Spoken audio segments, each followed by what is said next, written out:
নাম বর্ণিত হয়েছে। শুকরানের আয়াতের মধ্যেই নাম এসেছে কাবা শরীফ। তার মধ্যে একটি হলো আল্লাহ তাআলা বলছেন জাআলাল্লাহুল কা'বাতাল বাইতাল হারামা কিয়ামান লিন-নাসি ওয়াশ-শাহরাল হারাম।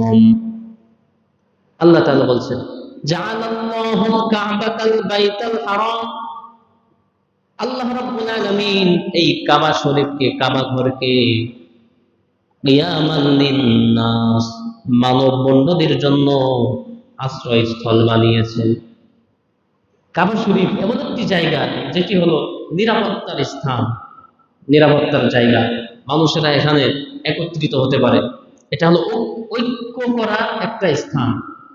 সারা পৃথিবী থেকে মানুষ আসে, সাদা, কালো, বাঙালি, ইংরেজি, ফরাসি, মানে সকল ভাষার, সকল বর্ণের মানুষ, সকল রঙের মানুষ এই কাবা শরীফে আসেন এবং তারা এখানে ঐক্যবদ্ধ হন একটা কথার উপরে। সেই কথা কি? আল্লাহু আকবার, আল্লাহু আকবার, লা ইলাহা ইল্লাল্লাহ, যে আল্লাহ বড়, আল্লাহ ছাড়া কোনো ইলাহ নাই। এই কথার উপরে সমস্ত পৃথিবীর সকল বর্ণের, সকল রঙের, ভাষার মানুষ, মুসলমানরা এসে তার একমত হন, এই ঐক্যবদ্ধ হন যে এক আল্লাহ, আল্লাহ ছাড়া কোনো ইলাহ নাই, কোনো মাবুদ নাই।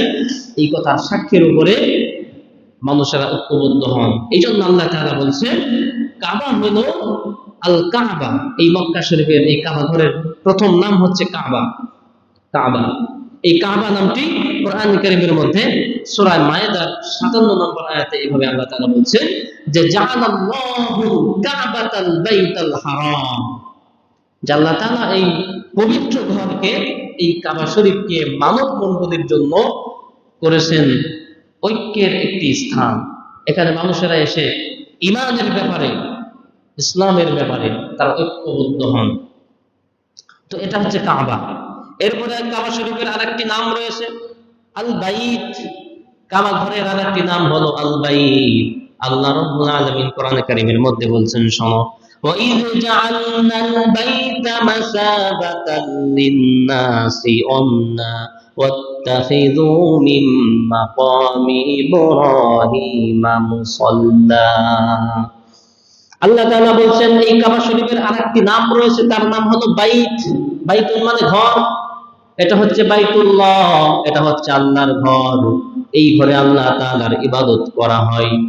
এমন নয় যে এই ঘরে আল্লাহ তাআলা থাকেন, আল্লাহ থাকেন এটা কিন্তু না। এই ঘরকে কেন্দ্র করেই আল্লাহ তাআলার ইবাদত বন্দেগী করা হয়।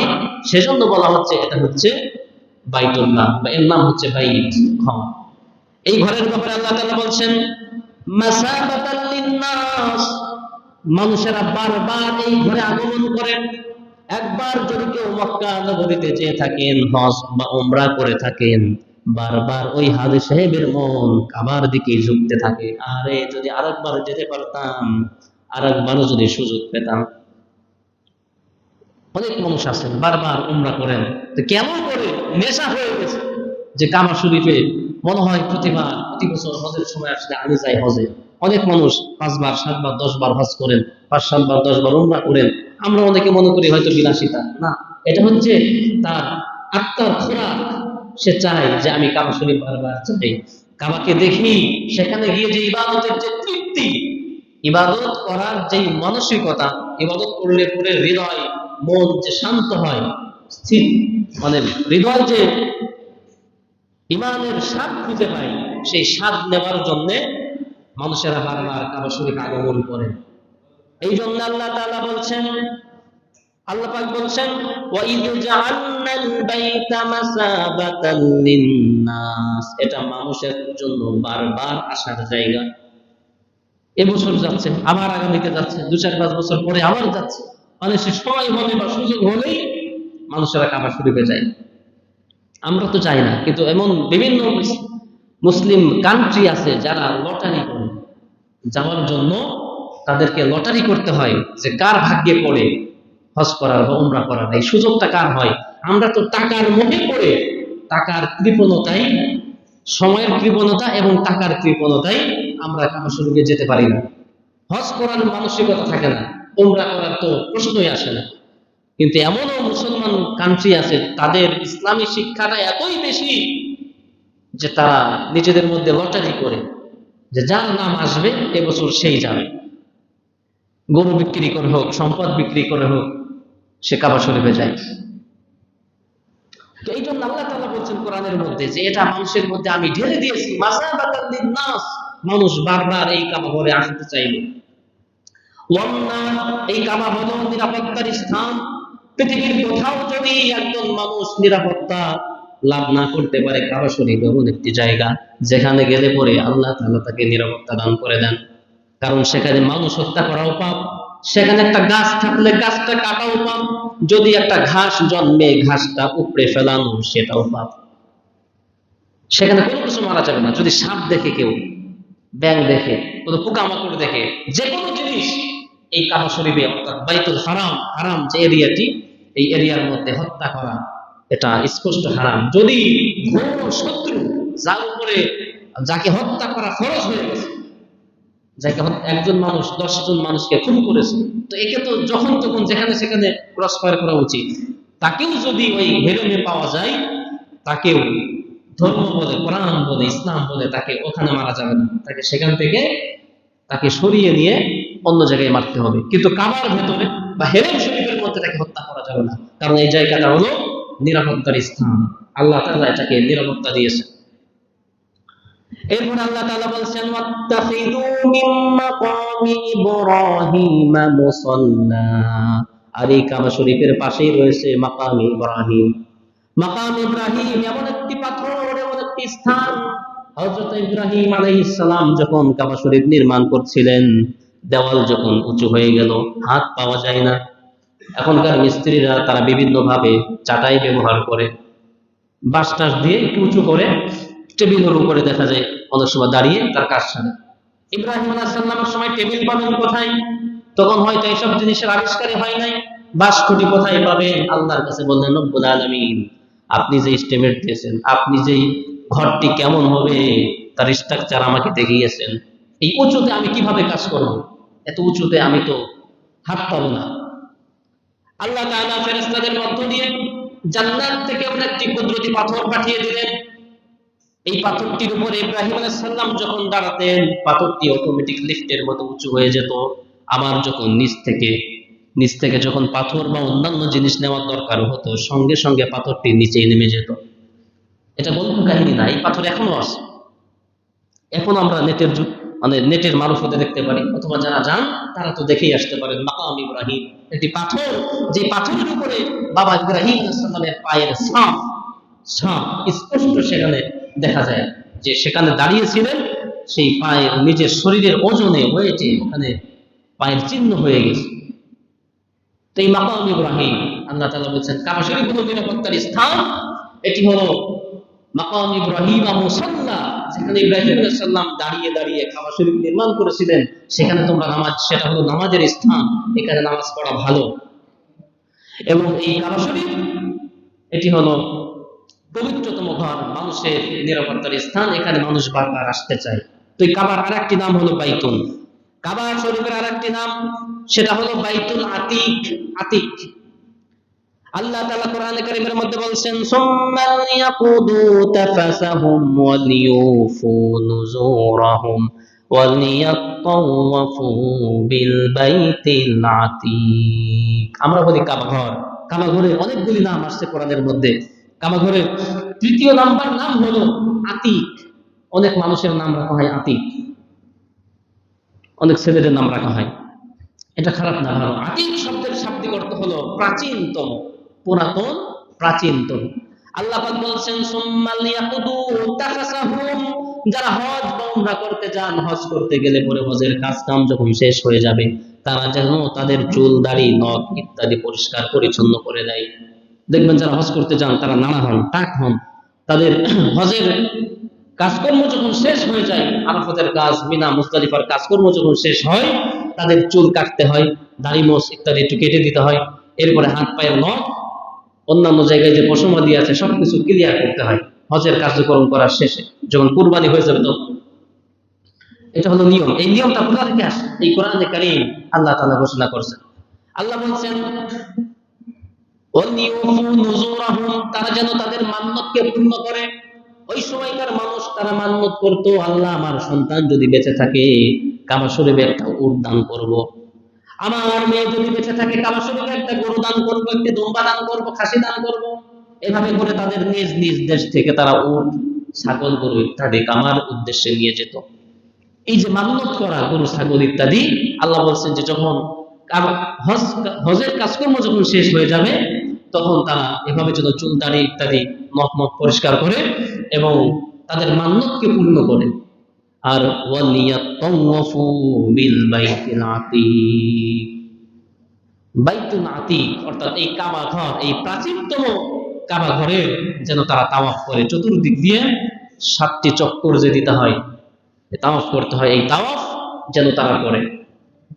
তো এই কাবা শরীফের আরেকটি নাম হলো বাইতুল আতীক। এই কাবা শরীফের আরেকটি নাম রয়েছে, সেটি হলো বাইতুল হারাম। বাইতুল, বাইতুল মানে ঘর, হারাম মানে হলো সম্মানিত। এই কাবা ঘরের আরেকটি নাম হচ্ছে বাইতুল হারাম। কাবা ঘর বলতেও সেই ঘরকে বোঝায়, বাইতুল হারাম বলতেও একই ঘরকে বোঝায়, বাইতুল আতীক বলতেও একই ঘরকে বোঝায়, বাইতুল্লাহ বললে একই ঘর বোঝায়। তো আল্লাহ তাআলা এবার বলছেন যে এটার নাম হলো বাইতুল হারাম। কোরআনে কারীমের মধ্যে আল্লাহ বলছেন ইয়া আইয়ুহাল্লাযীনা আমানু লা তুহিল্লু শাআইরাল্লাহি ওয়ালাশ শাহরাল হারামা ওয়ালাল হাদিয়া ওয়ালাল কলাইদ, লা তুহিল্লু শাআইরাল্লাহি ওয়ালাশ শাহরাল হারামা ওয়ালাল হাদিয়া ওয়ালাল কলাইদ ওয়ালা আমিনাল বাইতাল হারাম। বাইতুল হারাম, এটি হলো বাইতুল হারাম। আল্লাহ বলছেন যে ঈমানদারগণ, আল্লাহ তাআলা ইসলামের কোন বিধানকে, ইসলামের কোন বিধান, হজ, কুরবানি, এরপরে আপনার ঈদ, যাকাত, এই যে কিছুদিন আগে, কয়েকদিন আগে বাংলাদেশের প্রতিষ্ঠাতা একজন বুদ্ধিজীবী, একজন নেত্রী, উনি যাকাত নিয়ে কটূক্তি করেছেন। যাকাতকে বলেছেন সাদা চান্দা আদায়ের মতো, যারা সাদাবাজি করে, সাদাবাজি আর ইসলামের যে যাকাতের বিধান রয়েছে এটাকে সমান করেছে, বলছে যে যাকাতের থেকে সাদাবাজি হলো বেটার। কি যেন নাম, নেলুফার নাকি এটা না, ইনি দেখলাম টক শোতে এভাবে যাকাতকে তার সঙ্গে তুলনা করেছে। কোথায় আল্লাহ তাআলার বিধান, ফরজ বিধান যাকাত দেওয়া, আর কোথায় চান্দা তোলা মানে চাঁদা দেওয়া বা চাঁদাবাজি করা হারাম। কোথায় হারাম আর কোথায় ফরজ বিধান, তাও বলছে যে যাকাতের থেকে এই চাঁদাবাজি করাই ভালো। নাউজুবিল্লাহি মিন যালিক। যদি শরিয়া কায়েম থাকতো, দেশে যদি শরিয়াতের কোরআনের বিধান যদি চালু থাকতো, তাহলে তাদেরকে, যারা এই সমস্ত ইসলাম নিয়ে যারা কটূক্তি করে, সালাত নিয়ে, যাকাত নিয়ে, হজ নিয়ে যারা কটূক্তি করে, তাদের উপরে হদ প্রয়োগ করা হতো। যার যেমন বিধান, 80টা বেত্রাঘাত, কাউকে 100টি বেত্রাঘাত জনসম্মুখে তাদেরকে এভাবে করা হতো। কোরআনের বিধান কায়েম নাই, যার কারণে ইসলাম নিয়ে, কোরআন নিয়ে, নবী নিয়ে কটূক্তি করলেও তারা অবাধে চলাফেরা করে পার পেয়ে যাচ্ছে। তা আল্লাহ রাব্বুল আলামিন বলছেন যে শোনো, তোমরা ইসলামের কোন বিধানকে হালকা মনে করবে না, লা তুহিল্লু, কোন বিধানকে তোমরা ছোট মনে করবে না, হালকা মনে করবে না। শাআইরাল্লাহ, যেগুলি আল্লাহর নিদর্শন, হজ আল্লাহর নিদর্শন, কুরবানি আল্লাহর নিদর্শন, জুমার নামাজ আল্লাহর নিদর্শন, ঈদের নামাজ আল্লাহর নিদর্শন, যাকাত আল্লাহর নিদর্শন, এগুলি হচ্ছে আল্লাহর নিদর্শন। এই হুকুমগুলিকে তোমরা খবরদার হালকা মনে করিও না। এগুলি বড় বড় বিধান, বড় বড় হুকুম, এগুলিকে হালকা ভাবে নিও না। ওয়ালাশ শাহরাল হারাম, 4টি হারাম মাস রয়েছে, সেই হারাম মাসকে তোমরা হালকা মনে করিও না। যেই মাসগুলিতে মারামারি, হানাহানি ইত্যাদি করা নিষিদ্ধ, এই মাসগুলিকে তোমরা ছোট মনে করিও না। ওয়ালাল হাদিয়া ওয়ালাল কলাইদা, যে হাদিয়াগুলি কাবা শরীফের জন্য পাঠানো হয়, অর্থাৎ যে গরু, ছাগল, মহিষ, ভেড়া কোরবানির জন্য পাঠানো হয়, এগুলিকেও তোমরা ছোট মনে করিও না, হালকা মনে করিও না, তাদেরকে তুচ্ছ তাচ্ছিল্য করো না, সেগুলিকে তোমরা ছিনতাই করে নিয়ে নিও না, সেগুলিকে তোমরা হত্যা করিও না, তাদেরকে কাবা শরীফ পর্যন্ত পৌঁছতে দাও। তো এভাবে করে এই কাবা শরীফের বিভিন্ন নাম কোরআন কারীমের মধ্যে আসছে। আরেকটি কাবা শরীফের নাম রয়েছে, কাবা শরীফের আরেকটি নাম, সেটি হলো বাইতুল মুহাররম। এই মুহাররম নামটি হযরত ইব্রাহিম আলাইহিস সালাম তিনি বলছেন। আল্লাহ রাব্বুল আলামিন কোরআনে কারীমের মধ্যে বলছেন, শোনো, ইব্রাহিম আলাইহিস সালাম বলেছিলেন, রব্বি ইন্নী আসকানতু মিন যুররিয়াতি বিওয়াদিন গায়রি যী যারইন ইনদা বাইতিকাল মুহাররম। বাইতিকাল মুহাররম, এটি হলো মহা সম্মানিত একটি ঘর, আল্লাহর ঘর, এই কাবা ঘর। ইব্রাহিম আলাইহিস সালাম যখন তার স্ত্রী সন্তানকে ওই যে আল্লাহ তাআলার হুকুমে এই মরুভূমিতে রেখে আসলেন, রেখে আসার সময় রেখে এসে আল্লাহকে বলছেন যে আল্লাহ, তিনি বলছেন যে রব্বি ইন্নী, হে আমার প্রতিপালক, হে আমার প্রভু, আসকানতু মিন যুররিয়াতি, আমি আমার কিছু বংশধরদেরকে, অর্থাৎ আমার সন্তান ইসমাইল, আমার স্ত্রীকে, জি জারইন, একটা মরুভূমি এলাকায়, যেখানে কোনো কিছু উৎপন্ন হয় না, উৎপাদন হয় না, কোনো গাছ নাই, ফল নাই, পানি নাই, সবজি নাই, কোনো কিছু যেখানে উৎপাদন হয় না, এরকম একটি অনুর্বর জমিতে বাইতিকাল মুহাররম, আপনার সম্মানিত গৃহ কাবা শরীফের পাশে তাদেরকে রেখে এসেছে। কে বলছেন এটা? এখানে গিয়ে তার পরিবারকে রেখে এসে আল্লাহকে বলছেন যে আল্লাহ, এইভাবে অনুর্বর একটা ভূমিতে আমার সন্তানাদিকে রেখে আসলাম, এখন আপনার দায়িত্ব হলো রব্বানা লিয়ুকিমুস সালাতা ফাজআল আফইদাতাম মিনান নাসি তাহওয়ি ইলাইহিম ওয়ারযুকহুম মিনাস সামারাত। সন্তানকে, স্ত্রীকে রেখে আসার পরে আল্লাহকে বলছে, আল্লাহ, এমন জায়গায় রেখে আসছি, খাবার দিয়ে আসছি 1 সপ্তাহের বেশি যাবে না, কয়েকটা খেজুর আর 1 মশক পানি দিয়ে আসছি, এটা তো 1 সপ্তাহ পরেই শেষ, এখন তাদেরকে তুমি রিজিক দিও। আর সেখানে যে সকল মানুষেরা ওই দিক দিয়ে যাওয়া আসা করে, ব্যবসায়ী, বিভিন্ন কাফের, ইব্রাহিম আলাইহিস সালাম আল্লাহকে করলেন। আর সে জায়গাটা ছিল কি, যেখানে মরা গাছে কোনোদিন ফুল ফোটে, এটা তো আমরা জানি, মরা গাছে ফুল ফোটে না, কিন্তু ইব্রাহিম আলাইহিস সালাম তিনিও জানতেন যে মরা গাছে কখনো ফুল ফোটে না, মরুভূমিতে কখনো গম উৎপাদন হবে না, কখনো ফল ফলাদি হবে না, এটা তো মরুভূমি, পানি নাই, ছায়া নাই, মাটি নাই, শুধু বালু আর বালু, কিভাবে হবে? এরপরেও তিনি জানেন যে আল্লাহর জন্য কোনো কিছুই অসম্ভব নয়, তিনি মরা গাছেও ফুল ফুটাইতে পারেন। এই জন্য মরুভূমিতে রেখে বাড়িতে আসার পথে দোয়া করেছেন যে আল্লাহ, এমন একটা জায়গায় রেখে আসলাম, অনুর্বর ভূমি,